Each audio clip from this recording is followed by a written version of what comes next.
अ, नमस्कार, मेरा नाम है प्रेक्षा दुबे और आज हम बात करेंगे उत्तर प्रदेश जन यात्रा की, जो कि भारत जोड़ो यात्रा की तर्ज पर निकाली जा रही है। हमारे साथ इस समय मौजूद हैं विक्रांत पांडे जी, जो कि पूरे समय राहुल गांधी के साथ भारत जोड़ो यात्रा के दौरान मौजूद थे और उन्होंने ना सिर्फ इस पूरी यात्रा को कंप्लीट करा है, बल्कि पूरे भारत के जो 75 जिलों से होकर ये यात्रा गुजरी है, उस दौरान सभी जिलों में ये भी साथ में गए थे और वहां से लोगों से इनका इंटरेक्शन भी हुआ।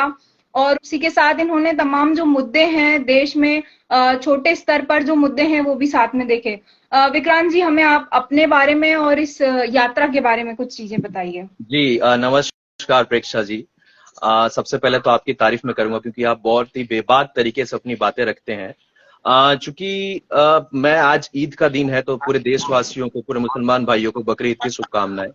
और जो भारत जोड़ो है, जैसे आपने बताया, भारत जोड़ो यात्रा में हम लोग थे। हम लोग भारत जोड़ो यात्रा में, चूंकि मैं 12 राज्यों और 2 केंद्र शासित प्रदेशों से ये यात्रा गुजरी थी।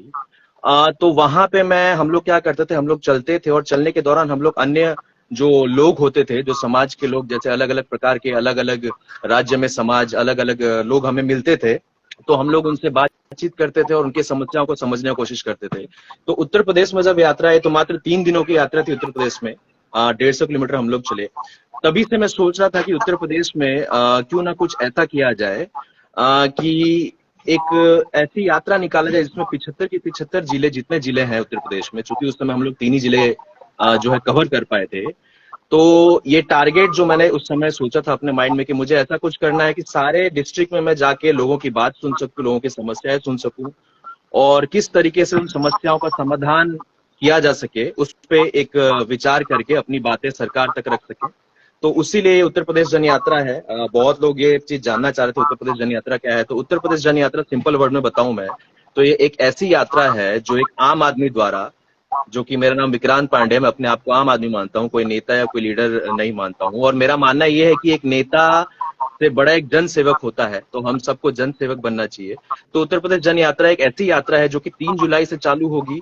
और जो उत्तर प्रदेश, जो कि भारत में सबसे बड़ा एक राज्य है जहाँ 75 डिस्ट्रिक्ट हैं, वो सारे राज्यों में से ये यात्रा गुजरेगी। और हर एक डिस्ट्रिक्ट में मैं जाना चाहूंगा और हर एक डिस्ट्रिक्ट में जाके मेरा ये वहाँ के जो भी लोकल लोग हैं, वहाँ के जो भी लोकल मुद्दे हैं, लोकल समस्याएं हैं, मैं लोगों से उसके बारे में जानना चाहूंगा। और सोशल मीडिया के थ्रू या फिर जो भी मेरे लोकल एरिया के दोस्त लोग हैं, जो भी मित्र लोग हैं, जो भी साथी हैं, उन सबके साथ मिलके जो भी लोकल समस्या है, जैसे कि आपने देखा हो कि हमारे यहाँ स्कूलों की समस्या है, गांव में जो स्कूल है, स्कूल तो हर एक गांव में आपको मिलेंगे उत्तर प्रदेश में, लेकिन वहां पे शिक्षक किस तरीके से आते हैं, समय पे आते हैं, नहीं आते हैं, वहाँ पढ़ाई किस तरीके से होती है, इन सब चीजों पे बात किया जाएगा। जो लोकल मुद्दे हैं, जहाँ पानी की समस्या हो, सड़क की समस्या हो, लाइट बिजली पानी की समस्या है, इन सभी मुद्दों पे लड़ा जाएगा। और मेरा मानना है कि भारत जोड़ो यात्रा करने के बाद मुझे एक पता चला, चूंकि मैं इससे पहले मैं आपको बताना चाहूंगा, सारे दर्शकों जो भी देख रहे हैं उनको बताना चाहूंगा कि मैं इससे पहले गूगल में जॉब करता था, उसके बाद मैं बिजनेस भी कर चुका। बट जब मैंने भारत की राजनीति में आने का सोचा, तब मैंने अपने आप से पूछा कि भारत की राजनीति में आने के बाद क्या मैं कुछ बदलाव कर पाऊंगा। अगर बदलाव कर पाऊंगा तो ही मैं इस ऑप्शन को चुनूंगा। मात्र नेता बनने के लिए या मात्र गाड़ी घोड़ा में घूमने के लिए, बंगले के लिए मैं इस राजनीति में आना नहीं चाहूंगा। तो मैंने अपने विक्रांत आप जी, से आप प्रश्न। खुद भी उत्तर प्रदेश के बलिया से हैं। आप जी जी मतलब वहां से निकलकर आप गूगल तक की आप पहुंच जी। पाए। उसके बाद आपने ऐसा भारत जोड़ो यात्रा के दौरान ऐसी क्या चीजें हुई जिनसे आपको ये प्रेरणा मिली कि आप उत्तर प्रदेश में भी इस तरह की एक यात्रा निकाल सकते हैं? चूंकि भारत एक ऐसा देश है, मेरा मानना है, जहाँ हर एक राज्य में अलग भाषाएं बोली जाती हैं, अलग खान पान है। और मेरा ये मानना है कि अनेकताओं में एकता, हमारे बुजुर्गों ने जो कहा है, वो वाकई में भारत में अनेकताओं में एकता होने के बाद भी, मतलब अलग अलग खान पान, अलग अलग भाषा होने के बाद भी अनेकताओं में एकता देखने को मिलती है। तो मैंने सोचा उत्तर प्रदेश में, चूंकि आज की राजनीति में आप देखेंगे तो धर्म, जात पात, भेदभाव काफी हावी रहता है। और उत्तर प्रदेश में तो काफी समय से जो जात पात की राजनीति है, जैसे मैं ब्राह्मण हूँ तो ब्राह्मण को दलितों से आपस में ये लड़ाया जाता है या बातें बोली जाती है, यादव समाज को अलग किया जाता है। तो सबसे अहम मुद्दा ये है कि जात पात, धर्म, भेदभाव पे नेता इसलिए हमें लड़ाते हैं, मैंने ये समझा इस यात्रा से, चूंकि मैंने आम लोगों से बात की। क्योंकि जो बेसिक मुद्दे हैं, गरीबी, महंगाई, स्वास्थ्य, शिक्षा, रोजगार, इन मुद्दों पे ये सरकार बात नहीं करती, क्योंकि इन मुद्दों पे बात करेगी तो इनको काम करके दिखाना पड़ेगा। और धर्म, जात पात, भेदभाव एक ऐसी चीज है जिसमें आप बात करें, लोग आपकी बातों में आसानी से आ जाते हैं। तो आपको सिर्फ धर्म के तो नाम पे विक्रांत जी, राजनीति करनी है। क्योंकि उत्तर प्रदेश की जो राजनीति है वो कहीं ना कहीं धर्म और उसके अलावा जातिवाद के आसपास ही घूमती है। अभी तक आपने देखा होगा कि वहां पे जो वोट बैंक भी है वो इन्हीं तरह के जी मुद्दों को जी लेकर कमाया जाता है। तो आप इससे कैसे लड़ेंगे? ये भी एक बहुत बड़ी चुनौती रहेगी जी, आपके लिए। बहुत ही बड़ा चुनौती चुनौती है। और उत्तर प्रदेश एक ऐसा राज्य है जो कि जहाँ की राजनीति सबसे ज्यादा कठिन है, मेरा ये मानना है पूरे भारत में। यहाँ पे बहुत ही लड़ाई है। जैसे जो यादव समाज है, वो अखिलेश यादव है अधिकतर, वो उनको ही वोट देंगे, भले वो कुछ काम करे नहीं करे, वो अलग बात है। राजभर जो समाज है, वो ओम प्रकाश राजभर को ही वोट देंगे। तो इस प्रकार से जो बसपा के जो ऑटोमेटिक उनके जो दलित समाज के लोग हैं, वो उनको ही वोट देंगे। तो बहुत ही कठिन है। लेकिन मेरा ये मानना है, आज के देश में जो हमारे युवा हैं और हमारे जो साथी हैं, एजुकेशन जो है हमारे भारत में वो पहले से बेटर हो रहा है। लोगों की सोचने और समझने की शक्ति, क्षमता जो है वो बेहतर हो रही है। लोग अब सवाल पूछना चालू कर चुके हैं सरकार से कि हमें रोजगार नहीं मिल रहा है, तो उसका कारण क्या है। लेकिन कहीं ना कहीं अभी मैं ये भी मानता हूं कि आज के दिन में भी धर्म, भेदभाव, जात पात के नाम पे जो राजनीति है वो चले आ रही है। लेकिन एक प्रयास है, चूंकि एक युवा हूं मैं, और 35 साल से कम को हमारे देश में युवा कहा जाता है, मेरी उम्र 30 साल है, अभी समय है, तो मैं चाहता हूं कि अगर मैं राजनीति करूं तो इस प्रकार से राजनीति करूं जिससे समाज में कुछ बदलाव हो सके, जिसमें धर्म, जात पात, भेदभाव से उठ के हम लोग एक ऐसा समाज बना सके जहां हम रोजगार, स्वास्थ्य, शिक्षा, सुविधा के लिए लड़ें, ना कि इस जो बेसिक राजनीति जो चले आ रही है 1947 से आज दिन तक। आप एक और चीज आप लोग आपने देखा होगा, 1947 से देश आजाद हो चुका है, गरीबी की आवाज तब से उठते हुए आ रही है, लेकिन आज भी भारत में, उत्तर प्रदेश में आपको बताना चाहूंगा, करीब 37% लोग जो है गरीबी रेखा के नीचे हैं। और वो गरीबी रेखा जो है, आपको जान के हैरानी होगी, सरकार के अनुसार, भारतीय सरकार के अनुसार, जो शहर में रहने वाले लोग हैं वो 1250 रुपये अगर यदि कमाते हैं महीने का, तो वो गरीबी रेखा से ऊपर गिने जाते हैं। और गांव में जो लोग हैं वो 1060 रुपया कमाते हैं, तो गरीबी रेखा से ऊपर गिने जाते हैं। यानी 37% लोग, यानी करीब 9 करोड़, 8 से 9 करोड़ लोग उत्तर प्रदेश में ऐसे हैं जो 1000 रुपए से जिसकी महीने में नीचे इनकम है। और आप सोच सकते हैं हमारे देश में आज के दिन में सिलेंडर का दाम 1200 रुपया है। तो एक ऐसे व्यक्ति, 9 करोड़ बहुत ही बड़ा पॉपुलेशन होता है।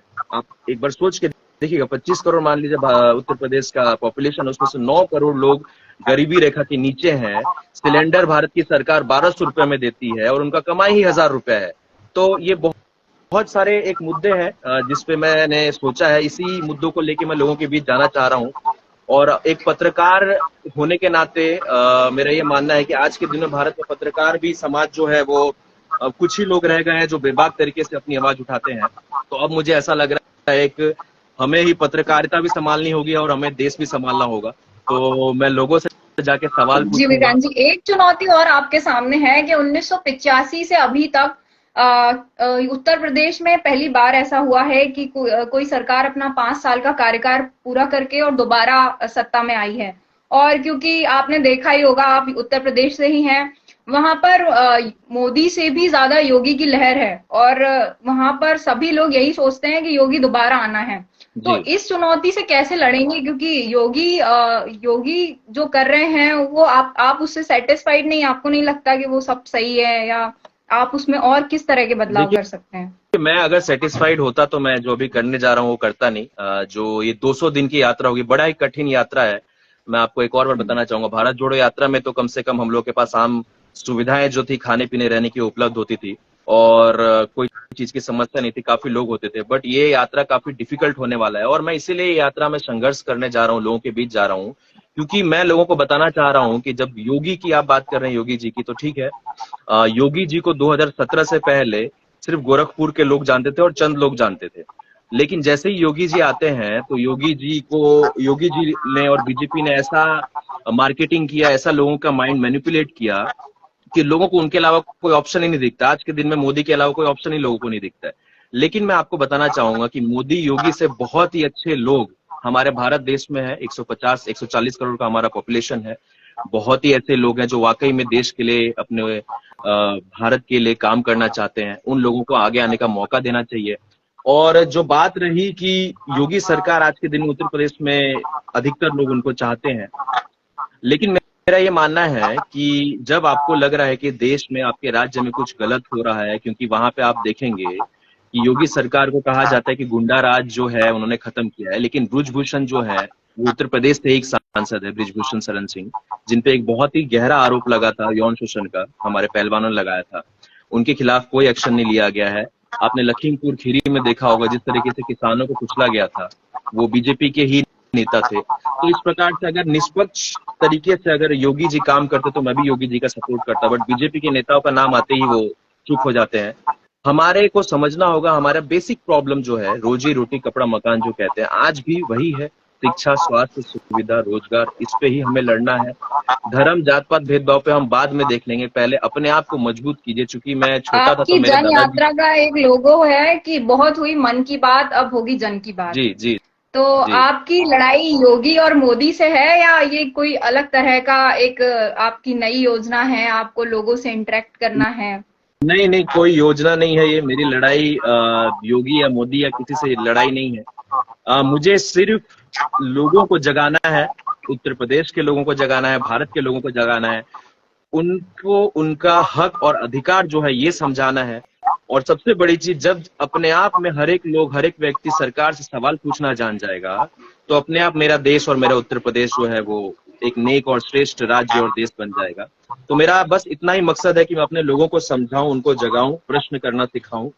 और इसके अलावा कोई और मुद्दा नहीं है कि योगी जी और मोदी जी को मैं खिलाफ हूं या साथ हूं, ऐसा कुछ नहीं है। अगर अगर तो अगर क्या कल आप को चल के अपने आप अगर को एक नए चेहरे की तरह देख रहे हैं यूपी में अगले जो अब विधानसभा चुनाव होंगे उसमें, या भारत की राजनीति के किसी भी हिस्से में, क्या आप अपने आप को एक उम्मीदवार के तौर पे देखते हैं, कांग्रेस की एक नए चेहरे के जैसे? अभी तो मैं ये सब चीजों के बारे में सोच नहीं रहा हूँ, क्योंकि हमारे गीता में भी कहा है कर्म कीजिए फल की चिंता मत कीजिए। मैं उसी पे चल रहा हूँ, कर्म कर रहा हूँ, फल की चिंता नहीं कर रहा। जो होगा देखा जाएगा, हमारे हाथ में कर्म है। और मेरा ये मानना है कि हमें एक चीज मैं आपको कहना चाहूंगा, ज्यादा ये थोड़ा इमोशनल चीज हो जाएगा, लेकिन ये मानना है मेरा कि अगर आप कुछ भी काम करते हैं, जैसे आप पत्रकारिता कर रही हैं, तो आप 100% अपना पत्रकारिता में दीजिए। आप किसी से, आपको डरने की जरूरत नहीं है। योगी जी हो, मोदी जी हो, आपके वहां के मध्य प्रदेश के शिवराज सिंह चौहान जी हो, लोग आपको डराएंगे, लेकिन आपको निडर होकर अपना काम करना है। और भारत देश में युवा सबसे ज्यादा है, पूरे विश्व में सबसे ज्यादा युवा भारत में है।